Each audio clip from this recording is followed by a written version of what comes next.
Hey guys, welcome back to Daska Discusses. Today I'm gonna give you guys, we're gonna discuss one of my favorite films of all time. I'm talking about Stanley Kubrick's The Shining. Let's do this.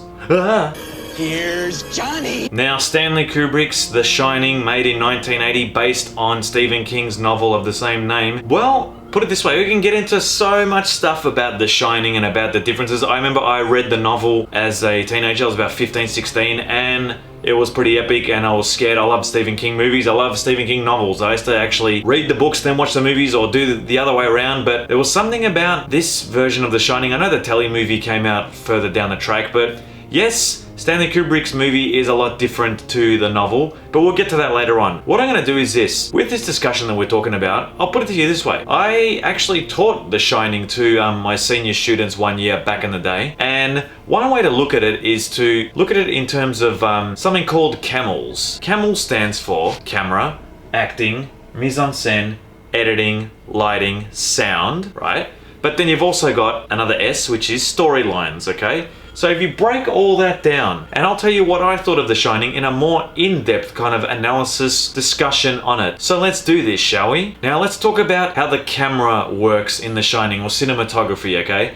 Now we're talking about one of my favorite directors, Stanley Kubrick here, who knew how to use the camera, knew how to set up a shot, had some great cinematographers work with him, and The Shining basically shows all that. All of Stanley Kubrick movies have got their certain style about them. That's what I loved about Stanley Kubrick as well, is that every movie he made was distinctly different from the previous one, right? I love Full Metal Jacket, Clockwork Orange, Spartacus, Barry Lyndon, all of them, right? They've all got their different way of going around about how they're created. But in terms of camera work in The Shining, you've got a lot of the, obviously the opening shot, the aerial shot of the Volkswagen driving through, snaking through the mountains. Then we finally get there. We've got all these big establishing shots of the Overlook Hotel, which is the setting in which The Shining is based. Now the storyline, just very quickly, we've got Jack Nicholson, Jack Torrance, Wendy, his wife Shelley Duvall, and little Danny Lloyd, I think his name is Danny, who's actually Jack, the dad or the husband, is he's been hired to be the caretaker of the Overlook Hotel over the winter, and is told some interesting news about the previous caretaker by his boss that,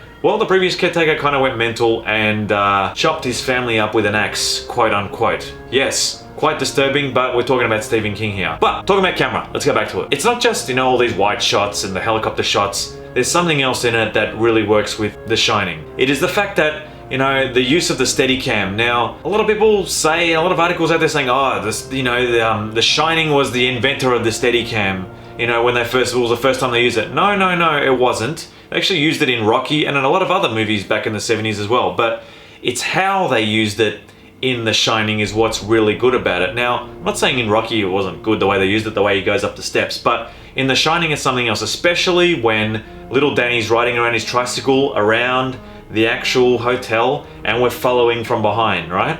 Now, what a really interesting thing that I used to tell my students was, there's one scene where Danny's riding around the hotel, and he goes over this carpet, right? And he makes these weird kind of noises with his wheels, like kind of like stops, and there's noise, and then he goes back onto the floorboards, and there's carpet, and there's no noise. So it's doing that, and he does this big loop. And what I asked my students was that, what did you find interesting about this big loop that he just did? And the students were like, I don't know, Mr. D. Well, what is it? Well, I told them, I go, did you notice there's no dolly track there? They're going in this continuous kind of loop around this hotel. There's no track. There's someone following him, like with a camera. So that kind of like mind-blowing kind of shot, I know it's no big deal, but this Steadicam movement of, this fluid movement of following this kid around in one continuous shot, as a teacher for this, for this subject, obviously, it's a great example of how camera movement can set a scene. And I just feel that The Shining has got so many of these shots, whether it be the tricycle scene, whether it be the maze at the end as well. There are a lot of great camera shots that work in this film. And the other way they use the camera, the other way Kubrick uses the camera is zooming, the quick zooms that he does every now and then of like the little girls on Danny's face when he sees the little girls. When we see Mr. O'Halloran's body and it like zooms in on him, there's these zooms. And it's not just that, there's also other ones where Jack's going up the stairs and we've got this comparative kind of like low angle, high angle on Wendy with the baseball bat swinging. Then you got Jack, who's like going basically insane. Then you've got the shots through the door when he's chopping the door down with the "Here's Johnny," the iconic scene. Yes, but the camera really works well, and Kubrick does an amazing job with cinematography. So that's what I'm going to say about camera work in that. But having said that, that works with a further point called mise en scène, which we'll get to in a second. But my next point is talking about acting. Here's Johnny. The acting in The Shining, well, without good actors in there, without someone bringing to life the script, and we know Kubrick with his, if you've seen the making of The Shining, or you know of Kubrick, you know that he's with his tedious takes and retakes of everything. I really do feel sorry for Shelley Duvall. If you've ever seen the making of The Shining, she's physically pulling her hair out from the stress, and Kubrick is like, oh yeah, whatever. He's telling his crew, don't give her any attention. Now, there's debates about whether or not Shelley Duvall was playing on it. I don't think she was at all. Kubrick was really picky about his performances, and getting someone to do a single shot 158 times. I think the baseball scene up the stairs was done over and over 100 times. And the tears in her face, she was basically dehydrated from all the crying that she did.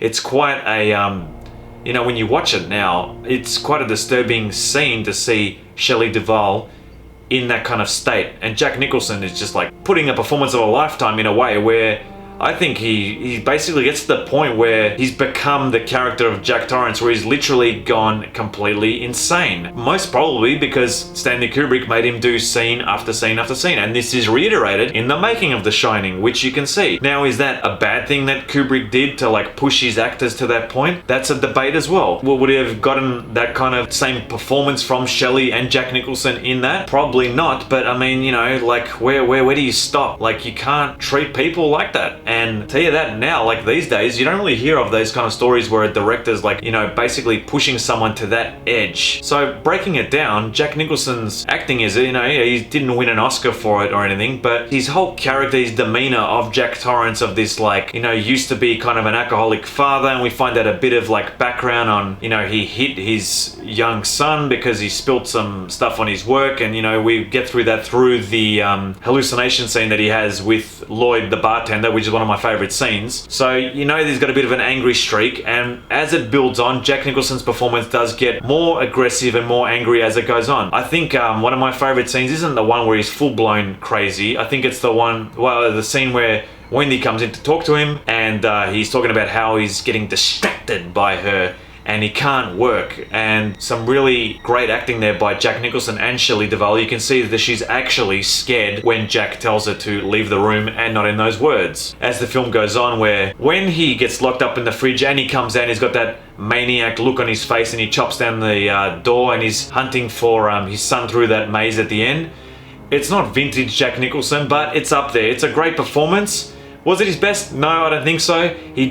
Jack Nicholson's character is just a real kind of broken man in the end, with everything that's happened in his life, etc. He takes it out on his wife, and then the hotel kind of consumes him as a character, and Nicholson's performance is done very well for certain points of the film. Shelley Duvall, on the other hand, people say that, she's not the strongest actress out there. Later on in the film, where she's crying all the time, a lot of the movie she's really upset and crying. I thought she played a really good role in that distressed wife character in this crazy kind of world that they're in. She copped a lot of flack for her role and her acting, but what else? I mean, when you've got Kubrick on one hand berating you and not believing that your hair's falling out, and you've got Jack Nicholson, this star actor, who's basically annoyed with her because she's being, annoying, or she's whinging about certain things, and you see that in the behind the scenes. I kind of do feel sorry for Shelley Duvall, and in terms of acting, that's what I'm going to say about acting. Now, the next point is mise en scène, which means that which is put into the frame or into the shot, okay? And I always tell my students it's one of my favorite elements to look at in film, because it's what's in the shot. Every time you take a shot, what is Kubrick putting into the shot in terms of props, color, camera lens, lighting, everything. It's a whole bunch of things, right? That whole Native American look of things, and the paintings and the rugs and the artwork.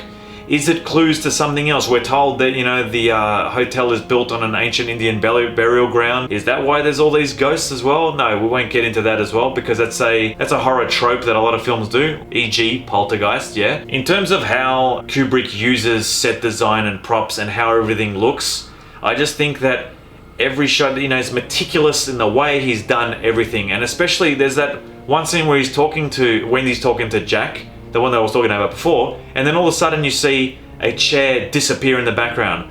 Now, was that a mistake by the props department or the production designer? I don't think so, because Stanley Kubrick is so picky with things. I think it's there to play with us and play with your mind. There are very, very symbolic use of props and the way the set is designed to basically bring the viewer in to think, okay, why am I seeing all these Native American things? I'm seeing all these American flags as well. What does it kind of symbolize? It's up to you guys to decide. There's all these theories on it, but apart from all that, you know, for what it's worth, like a lot of this was shot on they actually built a lot of this, and it looks like a real hotel to me. And things like even the carpet, you know, the carpet with that design that is just, you look at it and you kind of get a headache, and there's a Easter egg in Toy Story 1 on that as well. But just the use of set design, production design, it works well with camera. Which leads me to my next point, editing. Now, the editing in this film, you know, it's not an action film, it's a slow burn. And a lot of people may find this movie these days, you might find it a bit boring in a way. I don't know how. I actually went to a theater which play a lot of old films, and I went to watch The Shining on the big screen, and I enjoyed every minute of it. I was with some friends, and they were like, well, that's a bit slow and boring and it's not scary. You know, I saw this film when I was about probably 14, 15, and it scared me. Why? Because of it's just this creepiness that goes all around it, using the camera and from the acting and the mise en scene, but the editing is just very subtle. It's Stanley Kubrick. There's just straight cuts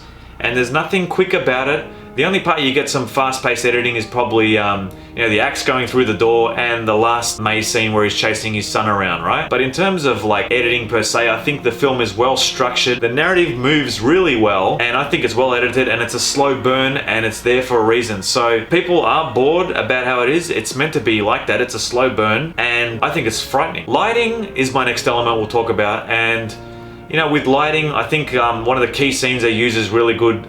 Low-key lighting is probably the last maze scene where they're going through the maze, this blue kind of tinge with all that fake snow. Does it look fake? When I first saw it, I didn't think it was fake at all. Other components of lighting are, you know, where you see Jack's face is like half shrouded in darkness in certain scenes, but the majority of the film is really brightly lit, which is why it's even more creepier, I reckon, because Danny's traveling around on his tricycle, he stops, he looks back, and he sees room 237. What did we learn about room 237 at the start of the film? Stay out of room 237, Mr. O'Halloran said. And then we find out, you know, Jack goes into room 237, and there's nothing dark about it. It's all brightly lit.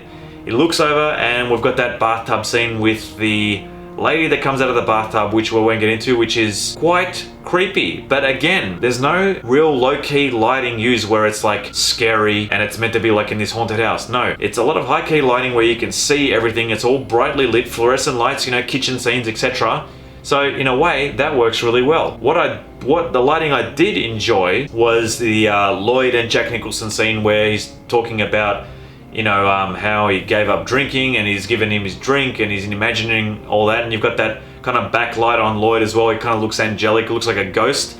Really like that. And when he meets Grady as well, that harsh white bright light with the red and the white in that bathroom, it really does bring out that whole kind of symbolic look of, you know, blood. That Grady was the one that murdered his family. We're in this bathroom with all this red in the background, and it's completely red, you know, with the white, you know, counters and everything like that, and then this red kind of background on the wall. I really like that as well. Sound, that's my next element. What can you say about The Shining in terms of sound? Well, as my students know, you know, you break it down into diegetic and non-diegetic sound, which means diegetic sound is what characters can hear in the film, okay? So you've got your dialogue, you've got your door slams, you've got gunshots, all that kind of stuff. Non-diegetic sound is things like voiceover or soundtrack. The use of non-diegetic sound or music or score in The Shining is probably one of my favorite soundtracks, I reckon, ever. Christoph Penderecki actually does put a few of his sample, his orchestral work is in this. You may remember, or your ears might be pricking up when you hear some of the music near the end of the film, because some of it's taken from The Exorcist as well.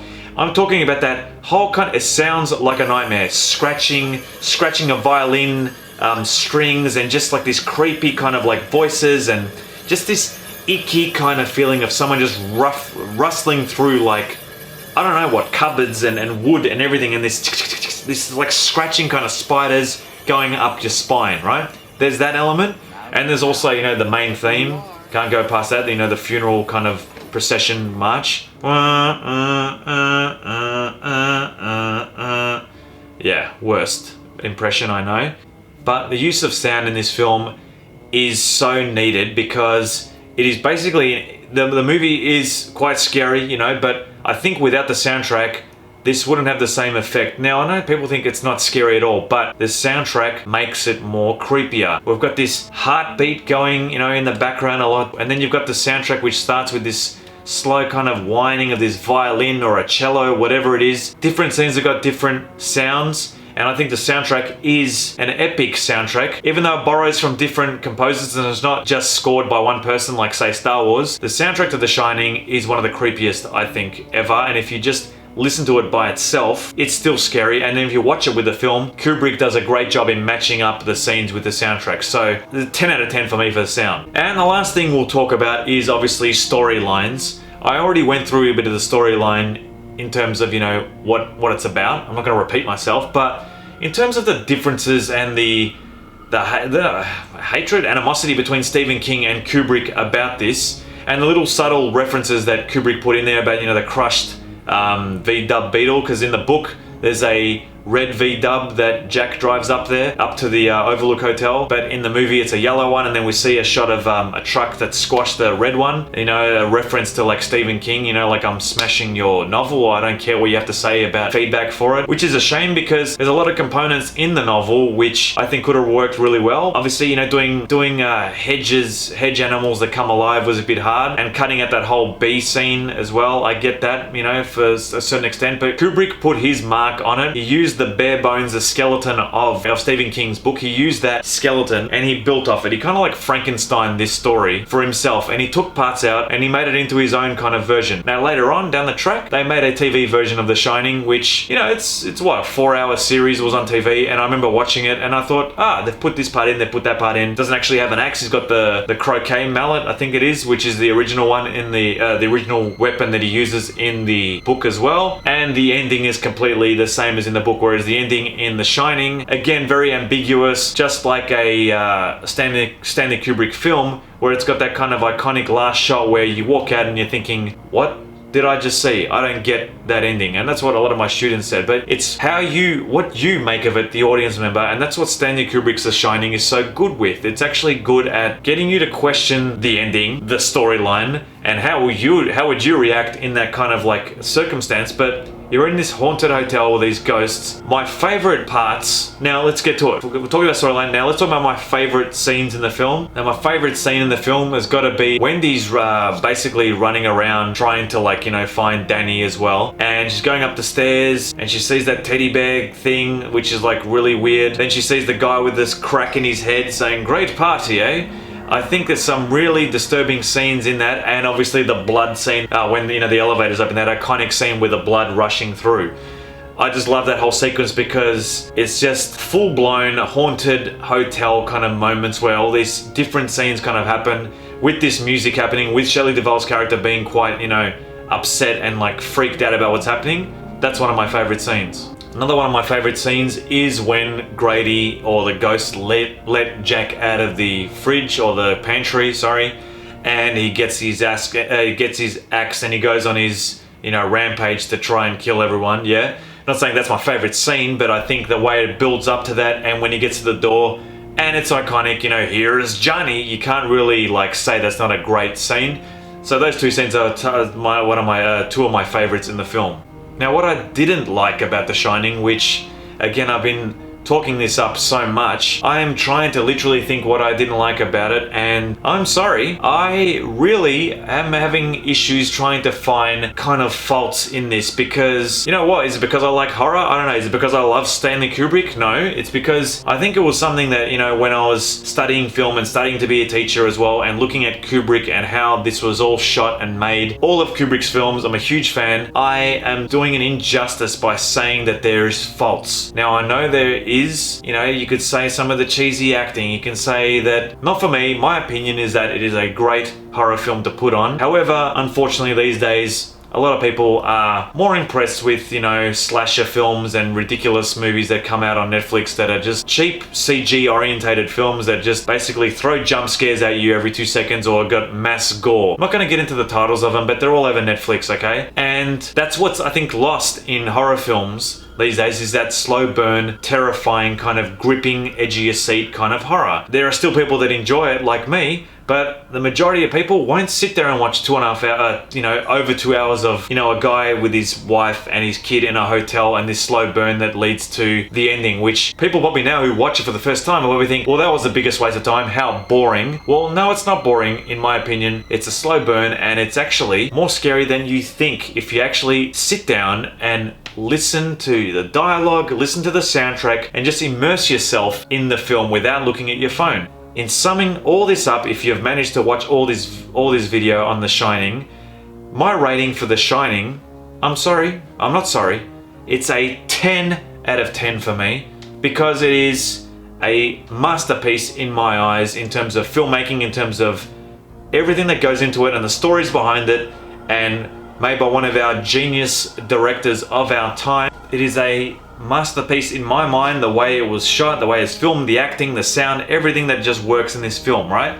So in terms of that, I give it a 10 out of 10. And if you haven't seen it, then you can work out your own kind of idea whether or not you know, watch it for yourself, and let me know what you thought in the comments of The Shining. Did you find it boring or whatever? But just remember this, it's not your average horror film that you'd see on Netflix and on all the streaming services. It's a lot different, okay? It's slower, yes, but the payoff is amazing, and that's a real shame I find with people watching films these days, is that it's all about the quick, you know, bang, bang, bang, you know, explosions, this, that, you know, if it's an action film, you know, you got your Marvel and DC films, I get it. That's why I really like Joker as well, because that kind of style of like that slow burn that leads to this epic ending, and I'm glad that Joker made all that money, and I'm glad that they may be doing sequels for it as well, because it just shows that you don't really need, you know, I'm not saying I'm sick of like these superhero films and all that, but we'll get to it another time. But all I'm saying is that if you're a film connoisseur, which means that you enjoy watching films of everything, then if you call yourself that and you think that you yourself, oh, I'm into all types of movies, and you haven't seen Stanley Kubrick's The Shining, then I'm sorry, you're not. So you should watch The Shining if you think you are. Because you could be just a movie fan. I watch all types of movies, I get that. But if you really feel that you're a big movie buff and you know a lot about films, or you think you do, and you haven't seen certain films, this is on my list as a must-see. Anything by Kubrick or Hitchcock, Scorsese, talking about classics here, okay? You know, Spielberg back in the day, Lucas in the early days, please. You know, things like that. Even these days, you know, Villeneuve. I'm looking forward to June, you know, stuff like that. But Christopher Nolan now, and yeah, anyway. So let me know what you think in the comments of The Shining below. Leave a like if you liked the video. Please hit subscribe if you want to stay up to date on my videos. I know this has been a long video, but I thought it's about time I give you guys my kind of analysis on a film that I really love. So I'll see you guys on the next episode of Dasker Discusses. Boom.